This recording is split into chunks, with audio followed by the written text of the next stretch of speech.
السلام عليكم حبيباتي. اليوم أبي أقول لكم عن السعال الديكي. السعال الديكي هو التهاب شديد العدوى ويصيب تحديداً الجهاز التنفسي. يميز هذا الالتهاب سعال حاد متقطع مع نبرة عالية التنفس يشبهونها بصياح الديك. وللأسف السعال الديكي مو مرض يستهان فيه. السعال الديكي ممكن يسبب أمراض خطيرة عند الرضع والأطفال والمراهقين والبالغين.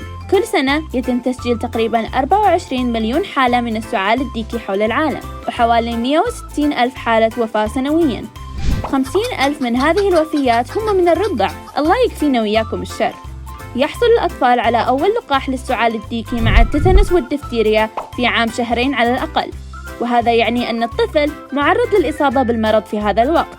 وبالتالي أنت حبيبتي تقدرين تحمين نفسك وطفلك من خلال تلقي لقاح السعال الديكي خلال فترة الحمل بين 27 أسبوع و36 أسبوع.